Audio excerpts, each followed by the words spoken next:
დავბრუნდით პირდაპირ ეთერში სტუმართან ერთად წყნეთის წმინდა ნინოს სახელობის ტაძრის ღვთისმსახური დეკანოზი ლევან პიროსმანაშვილი გვეწია სტუდიაში მოდის გიხდით მამო დაგლოცეთ და მადლობას გიხდით მობრძანებისთვის მე ერთმა მშვიდობის დილა მოგცით პირველ რიგში გილოცავთ წმინდა დიდმოწამე ეკატერინეს ხსენების დღეს ჩვენ სწორედ ამ აღნიშნულ წმინდანზე და მის ცხოვრებაზე უნდა ვისაუბროთ თავდაპირველად სანამ განვაზოგადებთ იმ თემებს რომლებიც წმინდა ეკატერინეს ცხოვრებიდან გვიძლია ავიღოთ და შემდგომ მიუსადაგოთ თანამედროვე ყოფას.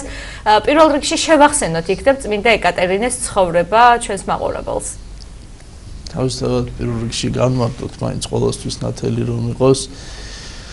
საერთოდ ზოგადად მე ასე ვუყურებ რომ წმინდანის ცხოვრება მით უმეტეს როდესაც საშუალება გვაქვს რომ მის შესახებ ვრცლად დაწვრილებით ვფლობდეთ ინფორმაციას ეს ძალიან მნიშვნელოვანია ჩვენ ცხოვრებაში, რადგანაც არაერთხელ გზის ვქვით გვამს, რომ წმინდანთა ცხოვრება ჩვენ გვაძლევს საშუალებას, რომ დავინახოთ ქრისტეს ასპარეზი, ქრისტეს გზა, როგორ უნდა გავიაროთ. რამდენად არის შესაძლებელი, რამდენად არის განხორციელებული და თავისთავად იქ წარმოჩენილია ყველა ის მდგომარეობა რომელთა წინაშე ჩვენ ვდგევართ, ის ზოგჯერ დილემად არის, ზოგჯერ დაუოკებელ სურვილად, გარძნელად ასარჩევად, მაგრამ წმინდათა ცხოვრება ამ შემთხვევაში ნათელი გზა არის, რომ ჩვეულებრივი ადამიანი როგორ არჩევს წუთისოფელსა და ქრისტეს შორის არჩევას. ამ შემთხვევაში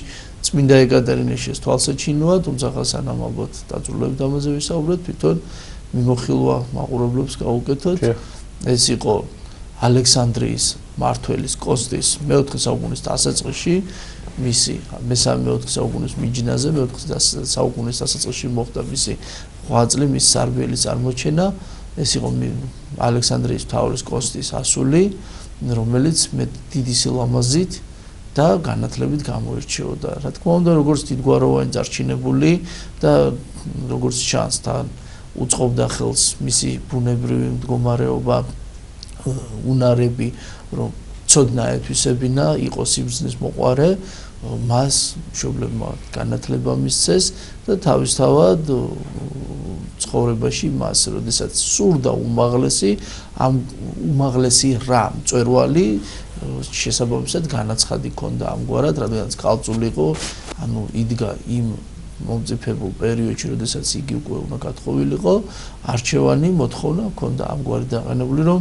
მასზე უფრო შვენიერი და მასზე უფრო ჭკვიანი ყოფილიყო და შესაბამისად მას ბევრი მთხოვნელი ყავდა, მაგრამ იგი თავის მოთხოვნაში ამას ვყარად ითხოვდა.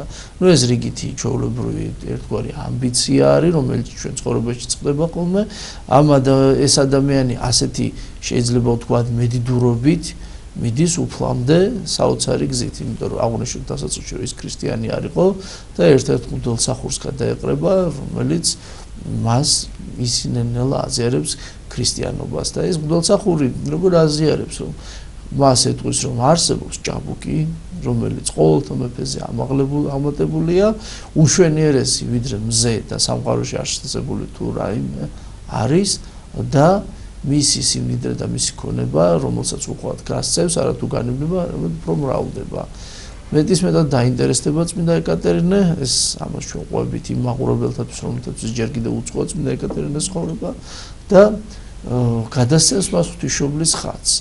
და ასწავლის ლოცვას, რომ მიმართე და იპოვე ამ ჭაბუკს. და მან ლოცვის შემდეგ ჰქონდა ასეთი ხილვა, სიზმარი ხილვა, როდესაც მან ნახა ეს უმშვენიერესი ჭაბუკი, რომელიც მას სახეს არიდებდა. ღვთისმშობელი ევედრებოდა, რომ შეხედეო, ესეც ადამიანიაო, შენი ქმნილებაო, მაგრამ უფალმა უპასუხა ჩვენმა გამოსახულმა ხატზე, რომ მისი სახე ისევე უბირიაო, ისეთივე ჩვეულებრივი და უგუნურიაო, როგორც დანარჩენი ადამიანებიო, რადგანაც ნათლისღებისგან შორს არის, ნათლისღებისგან შორს არ არის განწმენდილიო. და აი ასეთ დროს იგი დამწუხრებული მიმართავს კვლავ ხუცეს, ის ხუცესი შეიწყნარებს ტკბილად განუმარტავს ყოველივეს, კეთილგონიერებით განსწავლის, აღავსებს და შემდეგ ნათლისღებიაც ნაზიარები კვლავ ნახულობს იმ ხილვას, როდესაც გაღიმებული ყრმა ჭაბუკი მას თითზე წინდად ბეჭედს ჩააცვამს. ამ შემთხვევაში სწორედ ის როგორც ქალწული მისთვის ცხონად შეწირული, როგორც საკუთარი თავი მირთმეული უფლისადმი სამარაჯამოდ ქალწულად რჩება, იგი გაიაზრებს თუ ვინ არის ეს ჭაბუკი და თავისთავად, როდესაც ის თავის ცხოვრებაში ყველაზე დიდს ეძებდა, მან თავისთავად გადაწყვიტა, რომ მთელი თავის ცხოვრება უფლისთვის მიეძღვნა და თავისი სიბრძნით გამშვალა ამ წუთისოფლისეული ამოავება და ამითი აღიარება შეეძლო. როდესაც ცნობილი მოვლენები განვითარდება მაქსიმიანე ალექსანდრიაში ჩადის, კერძახურება აღევლინება, მაშინ სწორედ მოხდება მისი და წმინდა ეკატერინეს სიტყვიერი დაპირისპირება, სადაც იქ ჩაერთვებიან იმპერიის 50 საულული, სადაც იქ ასევე დაპირისპირება მოხდება და გამძვინვარებული იმპერატორი ბოლოს ძალადობით, როდესაც მას სიტყვიერად გონებრივად ვერ დაჯაბნის, მარტვილობით აღესრულება წმინდა ეკატერინე. ეს არის მისი ცხოვრება, თუმცა მთელი რიგი ასპექტები, რომელიც ეს ამ თხრობაში ახლა ჩვენ მოკლედ წარმოვაჩინეთ, მთელი რიგი ასპექტები მის ცხოვრებიდან ჩვენთვის მეტად საგულისხმოა. და იქ გავამახვილოთ მამაო ყურადღება აი ამ და გამოვყოთ ეს ასპექტები. მნიშვნელოვანი ერთ-ერთი ალბათ სწორედ არის ის, რომ ადამიანს აი ესეთი მდგომარეობის ადამიანს რომ დათმო ამ ხელა სიმდიდრე მდგომარეობა ამაღლდე იმ პატივმოყვარეობაზე და აირჩიო უფლისკენ სავალი გზა. ეს არის ძალიან რთული, აი თანამედროვე ცხოვრებაშიც რო გადმოვიტანოთ. მოდით შევხედოთ ახლა ზოგადად მსოფლიოს განკითხება რომ არ დავიწყოთ. ქრისტიანები, რომლებიც ქრისტეს გზაზე ვდგავართ. რა არის ჩვენი ასპარეზი? ამ შემთხვევაში ქრისტეს ცნებები, რომელთაც ჩვენ უბრალოებით უნდა ვცხოვრობდეთ, თუნდაც ადამიანი, რომელიც შენაძენით, გარკვეული მატერიალური სიმდიდრით არის აღჭურვილი, როგორი უნდა იყოს მისი სულისკვეთება ქონებაზე, უნდა იყოს დამოკიდებული თუ მართალი აბრაამივით მხოლოდ და მხოლოდ სახმართ დამოკიდებულება კონდეს და არა მიდრეკილება სახმართ საჭიროებას განიცდის და არა თქვათ მასზე იყოს დამოკიდებული თავის ცნობიერებით, თავისი სულისკვეთებით.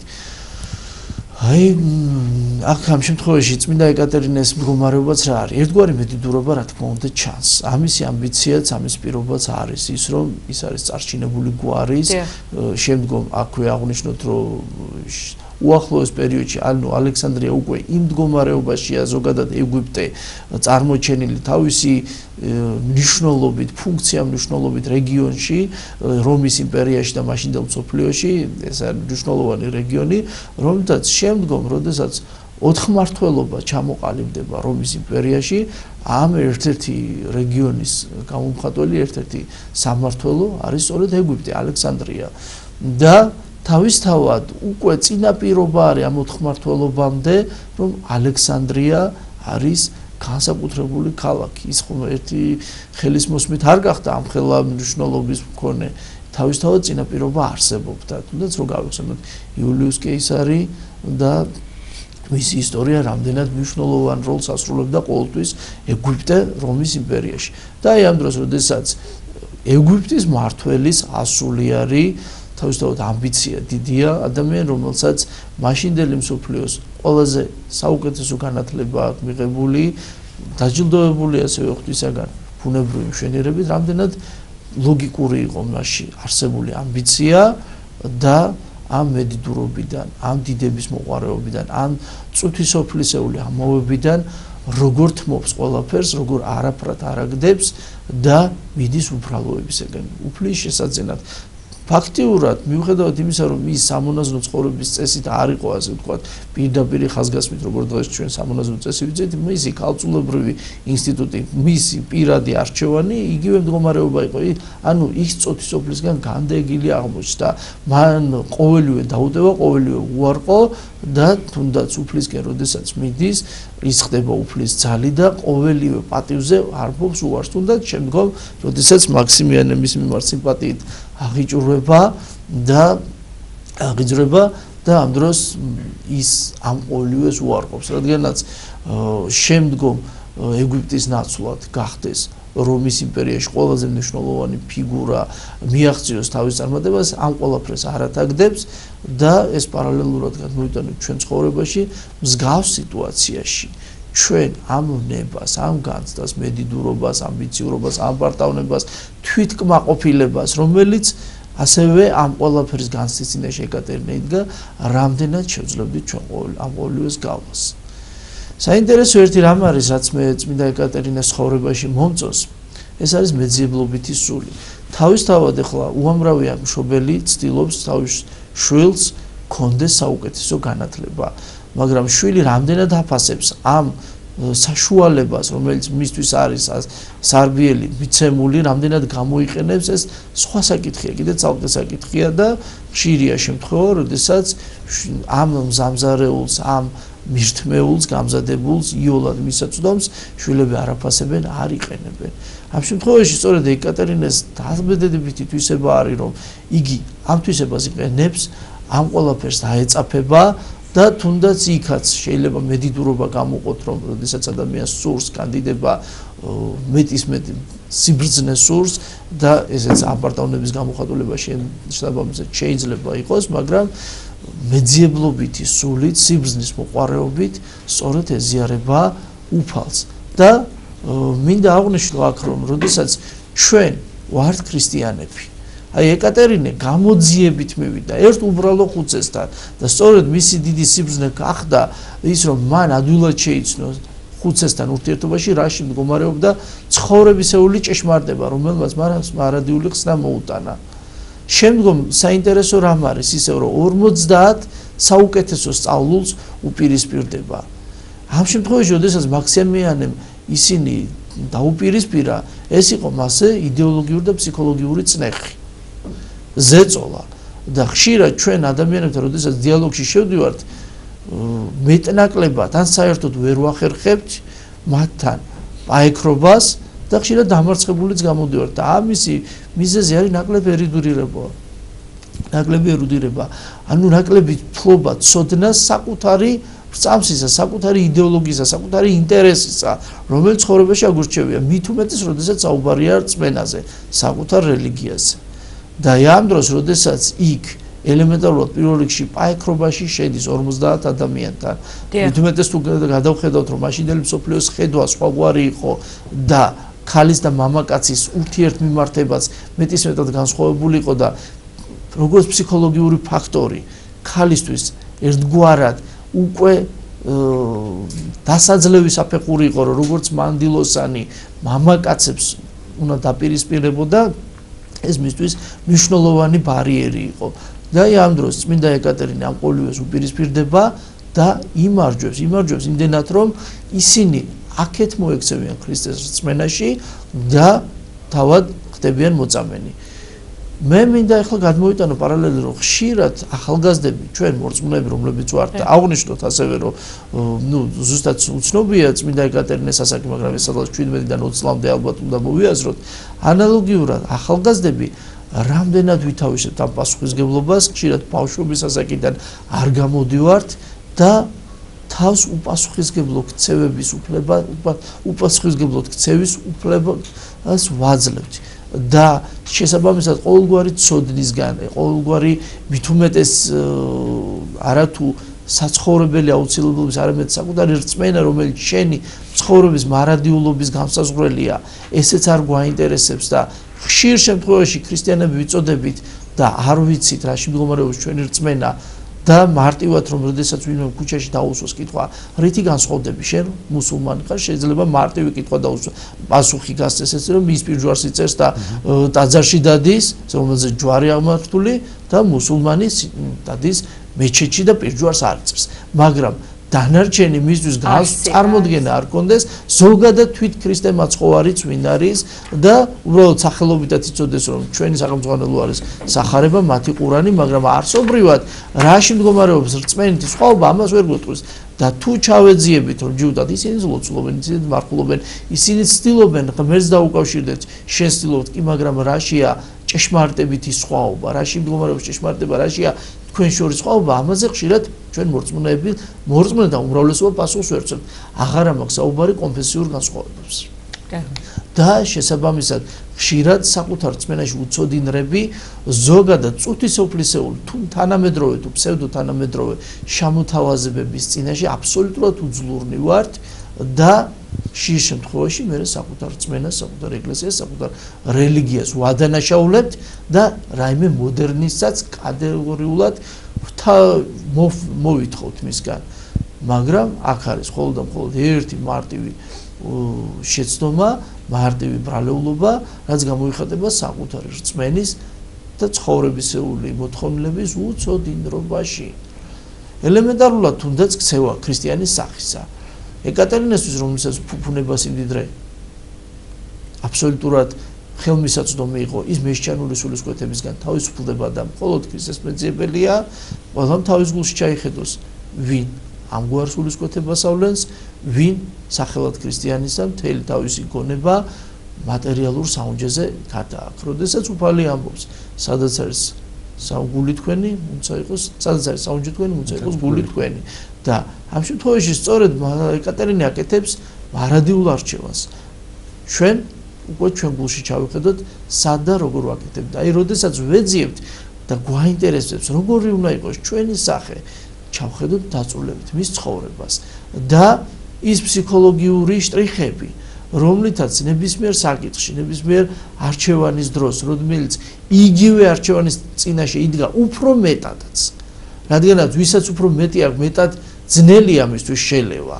თუნდაც მდიდარი ჭაბუკის თხრობა გავიხსენოთ სახარებიდან, როდესაც მდიდარ ჭაბუკს მეტისმეტად გაუჭირდა, მიუხედავად იმისა, რომ უფლის ცნებებით ხელმძღვანელობდა, მიდრეკილი იყო და დამოკიდებული იყო აბრაამისგან განსხვავებით თავის სიმდიდრეზე მეტისმეტად დამოკიდებული იყო და სიმდიდრის და მოყვარეობა და მიწიერი საზრუნავი და მიჯაჭვულობა მას ღმერთისგან აშორებდა. ანუ მარადიულობი ყოფისგან აშორებდა. ეს წარმავალობა იყო მისი სულის ყველაზე მეტი მოთხოვნილება და თალსახად ღვთის ცნებების სიყვარულმა მას ხსნა ვერ მოუტანა და უფალი დამწუხრებით აფასებს, რომ დიდარი ძნელად შევიდეს სათასასუფეველში. ამ შემთხვევაში წმინდა ეკატერინეს დამოკიდებულება სულ სხვაგვარია. ჩვენ შევხედოთ ხოლმე რა ასპარეზში ვართ, დაუტევებთ რაღაცა შინაგანად. ეხლა კონკრეტულად სიმდიდრეზეც არ მოგწაუბარი. რაღაცა ჩვენ შინაგან მოთხოვნილებას, ვნებას, მიდრეკილებას დაუტევებთ თუ ვართ ასე.